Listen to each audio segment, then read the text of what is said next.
ఆకివీడులో ఆలయం ఉందా లేదా? ఆలయం ఉంది. అక్కడ ఆలయమే లేదు, అది ప్రభుత్వ స్థలం అంటూ కోర్టుకు వెళ్ళారు. ప్రభుత్వ స్థలంతో పాటుగా అక్కడ ఎస్సీలు ఉంటారు, క్రిస్టియన్స్ ఉంటారు. ఆ ప్రాంతంలో గుడి కట్టడం తప్పని, ఆల్రెడీ ఉన్న గుడిని పడగొట్టి కొత్త గుడి కడుతుంటే అది గొంతేనమ్మ ఆలయం అని కాసేపు, అసలు అది ప్రభుత్వ స్థలము పోరంబోకు స్థలం అని కాసేపు, అదే సందర్భంలో అక్కడ గుడి కట్టడానికి వీలు లేదు, క్రిస్టియన్స్ ఉన్నారు కాబట్టి చుట్టుపక్కల అని మరి కాసేపు, ఒకే పిటిషన్లో 3 వాదనలు వినిపిస్తూ కోర్టులో వేసినటువంటి పిటిషన్ చూసాం.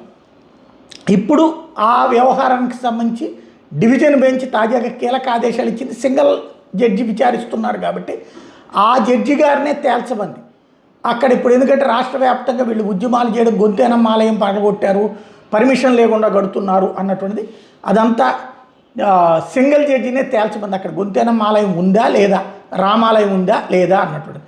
రామాలయం ఉంది 1930 నుంచి అంటూ రఘురామకృష్ణరాజు తరపున లేదా ఆ గుడి తరపున వాదనలు వినిపించినటువంటి లాయరు లెక్కలు చూపించారు. అదే సందర్భంలో గొంతేనమ్మ ఆలయానికి సంబంధించిన ఆధారాలు వీళ్ళు ఏం చూపెడతారన్నటువంటిది ఇక తేలాల్సి సింగిల్ జడ్జి చెప్తారు.